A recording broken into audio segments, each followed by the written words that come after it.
बच्चों, आज के लेक्चर में हम लोग न्यूमेरिकल डिस्कस करेंगे। ठीक है, सेंटर ऑफ ग्रेविटी पे, गुरुत्व केंद्र पर। तो क्वेश्चन है हमारा, एक 30 mm त्रिज्या के ठोस अर्धगोले के समतल फलक पर उतनी ही त्रिज्या के आधार तथा 100 मीटर ऊंचाई का ठोस शंकु जोड़ा जाता है। शंकु के शीर्ष से संयुक्त पिंड के गुरुत्व केंद्र की दूरी ज्ञात कीजिए जबकि दोनों एक समान पदार्थ के बने हैं।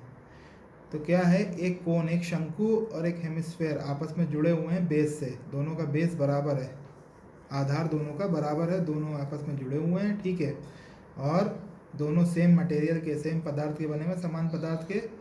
और बोला गया है कि इसके शीर्ष से, मतलब इसके टॉप से, कोन के टॉप से आपको शीर्ष से इसके गुरुत्व केंद्र की पोजीशन निकालनी है। ठीक है, लोकेशन निकालनी है, गुरुत्व केंद्र निकालना है। ठीक है, तो अगर आप सबसे पहले देखो, ये शंकु जो है वाई एक्सिस के सममित है, वाई एक्सिस के सापेक्ष है। वैसे वाई एक्सिस मान लो तो इसके सापेक्ष ये सममित है। ठीक, सिमेट्रिकल। ठीक है, और हमसे बोला गया है कि शीर्ष से हमें गुरुत्व केंद्र निकालना है, तो हम इसमें जो रेफरेंस एक्सिस अपनी मानेंगे, संदर्भ रेखा, वो हम शीर्ष पे ही मान लेंगे। ठीक है, ये मान ली एक्स एक्स संदर्भ रेखा। ठीक, उसके बाद इसकी हाइट बोली गई है 100 mm ऊंचाई, और इसकी त्रिज्या बोली गई है 30 mm त्रिज्या। ठीक है, उसके बाद अगर हम माने कि इसे मान लें 1 नंबर पिंड, मान लें 2। ठीक है, 1 और 2, तो इसका गुरुत्व केंद्र हम मान लें G2 और इसका मान लें G1। इसका गुरुत्व केंद्र मान लें G2 और इसका G1। ठीक है, उसके बाद अगर बात करते हैं, अलग अलग बना लें समझने के लिए, कि एक हमारा शंकु कोण है। ठीक है, ठीक, ABC नाम दे दिया, ABC कोण, ABC। ठीक, जिसकी हाइट मान लो h है, h बराबर 100 mm, h बराबर 100 mm। ठीक, और ये इसका आधार है। ठीक है, ये इसका आधार है,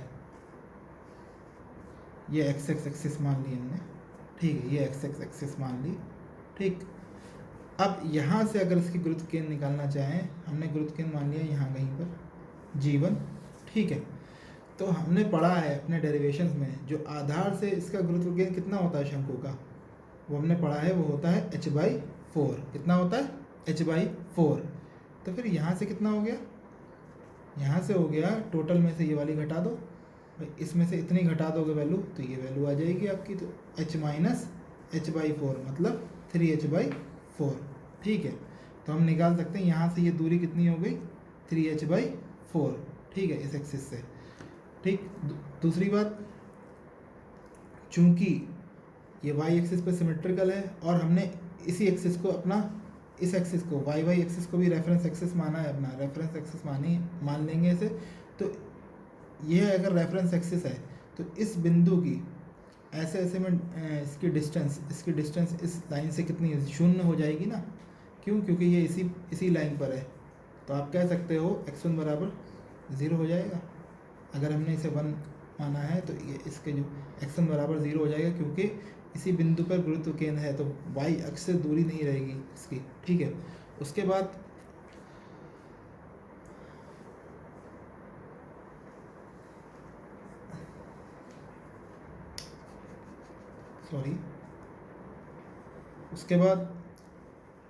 हेमिस्फेयर, अर्धगोला।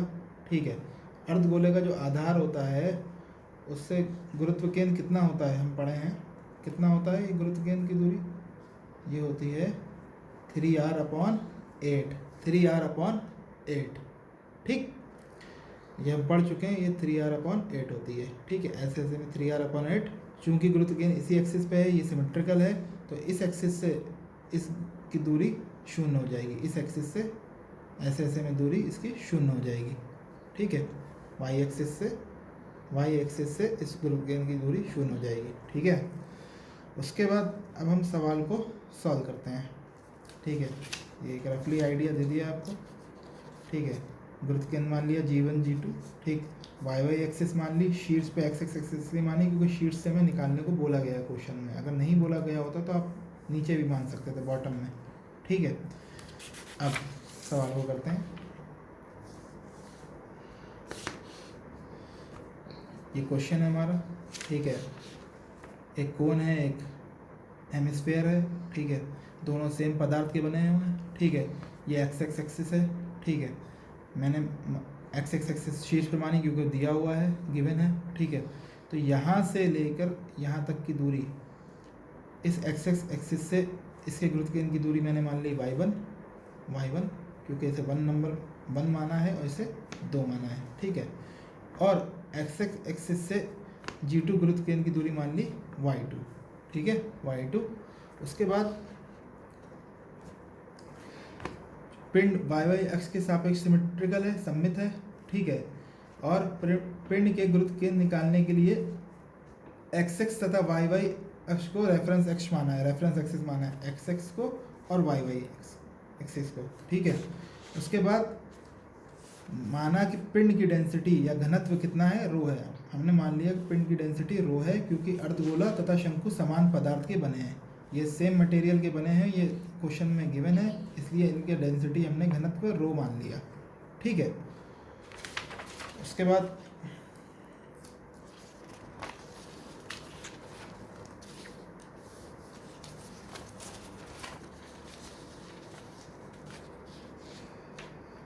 एक्स बार जो हो जाएगा वो आएगा W1 x1 plus W2 x2 upon W1 plus W2, और वाई बार हो जाएगा W1 y1 plus W2 y2 upon W1 plus W2, ठीक है।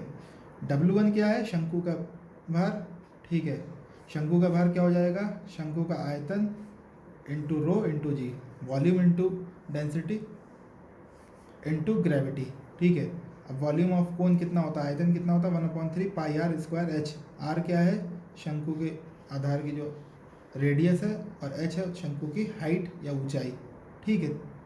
तो 1/3 इंटू पाई इंटू आर कितनी दी हुई है, 30 का whole square into 100 into rho into जी।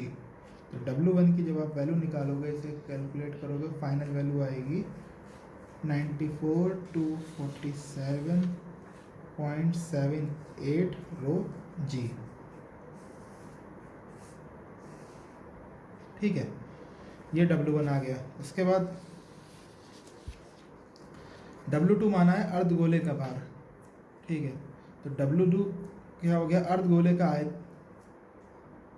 आयतन volume into density into gravity, volume आयतन इंटू घनत्व इंटू ग्रेविटी, ठीक।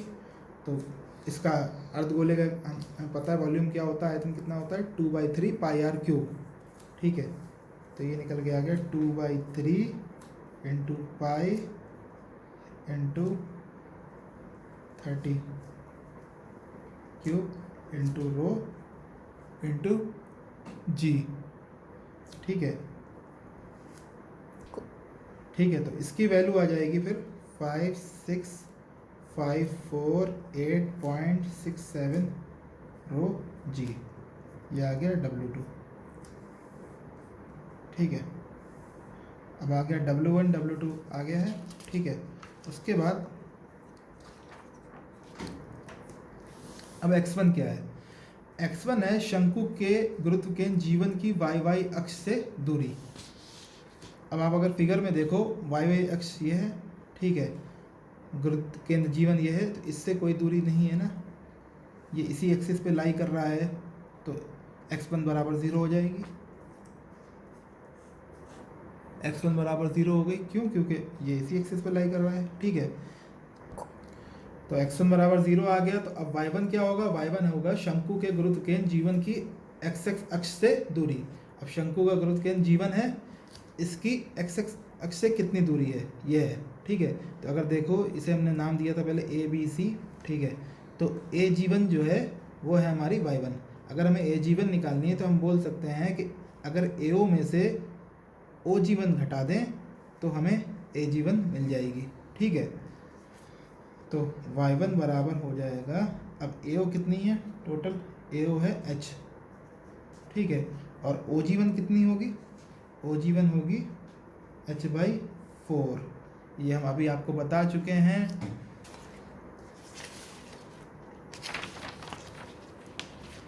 ये हम बता चुके हैं अभी आपको कि आधार से जो इसकी गुरुत्वाकर्षण की दूरी होती है वो होती है H/4। ये आप डेरिवेशन में प्रूव कर चुके हो, ठीक है। तो जब ये H/4 होती है तो यहाँ से यहाँ तक दूरी कितनी हो जाएगी, टोटल में से H/4 घटा दो, ठीक है।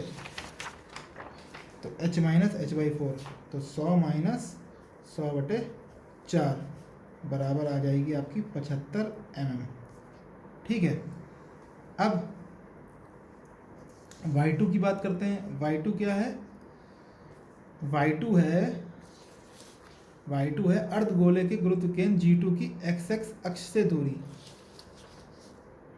y2 है ये x अक्ष जो है इससे G2 की जो दूरी है, अर्धगोले का गुरुत्वाकर्षण G2 माना था, ठीक है। तो G2 और x एक्सिस के बीच में जो डिस्टेंस है वो है y2, ठीक है। तो अब ये कितनी हो जाएगी, अगर आप देखो तो ये हो जाएगी, अगर हम AO प्लस OG2 कर दें तो ये टोटल वैल्यू हमें निकल आएगी AO प्लस OG2, ठीक है। तो अब ठीक है, ये कैसे निकलेगी, जब हम AO प्लस OG2 कर दें, ठीक है। तो AG2 वैल्यू हमें पता चल जाएगी। तो ये y2 है, तो अब y2 ये कितनी थी, AO ये थी 100 प्लस OG2 कितनी थी। अब OG2 अभी जस्ट आपको हम बताए थे आधार से इसके गुरुत्वाकर्षण की दूरी जो होती है वो होती 3r/8, ठीक है। तो ये हो गई 3r/8 बराबर 100 प्लस 3 × 30/8, ठीक है। तो y2 की वैल्यू आएगी 11.25 mm, ठीक है। y2 आ गया। अब बात करते हैं x2 की। तो x2 बराबर क्या होगा, x2 बराबर 0 हो जाएगा। क्यों हो जाएगा, x2 है अर्धगोले की गुरुत्वाकर्षण G2 की, x2 है अर्धगोले के गुरुत्वाकर्षण G2 की y अक्ष से दूरी, ठीक है। y अक्ष ये है, इससे G2 की कोई दूरी नहीं क्योंकि G2 इसी के ऊपर लाई कर रहा है, ठीक है। तो 0 हो जाएगी, x2 बराबर 0 हो गई, ठीक है। अब हमारी सारी वैल्यू आ गई। अब हमें y बार निकालना है। y बार होता है W1y1 plus W2y2 upon W1 plus W2। x बार तो 0 हो जाएगा क्योंकि x1 x2 0 है, ठीक है। तो सिर्फ हम y बार निकाल लेते हैं। तो y बार निकालने के लिए, ठीक है, y बार बराबर W1y1 plus W2y2 upon W1 plus W2, ठीक है। तो y बार की वैल्यू हो जाएगी, W1 कितना आया था हमारा, W1 हम निकाले थे अभी, W1 आया था हमारा 94247.78 ρg, ठीक है, इनटू y1 की वैल्यू अभी निकल के आई थी हमारी 75 प्लस W2 हमारा निकल के आया था 56548.67 ρg इंटू 11.25, क्योंकि ये y2 की वैल्यू थे हम निकाले थे, अपॉन 94247.78 ρg प्लस 56548.67 ρg, ठीक है। ये वैल्यू आ गई y बार की। अब आप इसे कैलकुलेट करो तो ये बनेगी y बार बराबर 7068583.5, ठीक है, रोजी प्लस 629103.54 रोजी अपॉन 15079.6.45 रोजी, ठीक है। ये कैलकुलेट करोगे ये वैल्यू बनेगी, रोजी कॉमन लेके कैंसिल आउट हो जाएगा, तो ऊपर वैल्यू बचेगी 13359623.04 ठीक है, रो जी अपॉन 150796.45 रो जी से रो जी कैंसिल आउट हो गया। ठीक है, तो ये वैल्यू निकल के आएगी 88.59 mm। तो वाई बार आ गया आपका 88.6 mm। ठीक है, तो आप मान सकते हो ये जो जी है गुरुत्व केंद्र, ये यहाँ से, ये जी जो है एक्स एक्सिस से कितनी दूरी पर है, ये है 88.6 mm। ठीक है, गुरुत्व केंद्र हमने निकाल लिया। एक्स बार 0 हो जाएगा क्योंकि W1 x1 0 है, x2 भी 0 है, तो एक्स बार 0 हो जाएगा। ठीक है, बार की वैल्यू आ गई 88.6 mm। ठीक है, तो इस पूरे बॉडी का, इस पूरे पिंड का जो गुरुत्व केंद्र है कैपिटल जी, ठीक है, उसकी लोकेशन आ गई कि ऊपर से, टॉप से, शीर्ष से वो कितनी दूरी पर है, 88.6 mm पर है। ठीक है बच्चों, बस एक लास्ट बात ये बतानी थी इस क्वेश्चन में, क्योंकि ये वाई एक्सिस के सापेक्ष सिमेट्रिकल है, सममित है, तो x1 x2 जो मैं निकाला हूँ 0, आप डायरेक्ट भी x बार बराबर 0 लिख सकते हो। बस आपको ये लिखना होगा अगर हम यहाँ से रेफरेंस लेते हैं तब वाई एक्सिस से। ठीक है, या फिर दूसरा तरीका क्या होता है, कुछ लोग लिख देते हैं बुक्स में कि वाई एक्सिस के सिमेट्रिकल है तो हमारा गुरुत्व केंद्र वाई एक्सिस पे ही लाई करेगा, हमें पता है, तो हमें एक्स में उसकी पोजीशन निकालने की ज़रूरत नहीं है, क्योंकि हमें पता चल गया है कि वो इस पे लाई करेगा, इस एक्सिस पे, तो वो डायरेक्ट एक्स बार बराबर 0 कर देते हैं। ठीक है, तो जब भी वाई एक्सिस में आप सिमेट्रिकल बता रहे हो कि वाई एक्सिस में सिमेट्रिकल है, तो आप बोलो वाई एक्सिस से हम रेफरेंस अगर लेंगे तो एक्स बार 0 आ जाएगा। या तो निकाल के दिखा दो, अगर टाइम कम है, शॉर्ट में करना चाह रहा हो, तो आप डायरेक्ट भी एक्स बार 0 लिख सकते हो। ठीक है बच्चों, तो आज के लेक्चर में बस इतना ही। अगर आपको लेक्चर अच्छा लगा हो तो मेरे चैनल को सब्सक्राइब कीजिए कि आगे के लेक्चर्स आपको ऑटोमेटिकली नोटिफिकेशंस मिलते रहें। ठीक है, वीडियो को लाइक कीजिए और शेयर कीजिए। Good bye.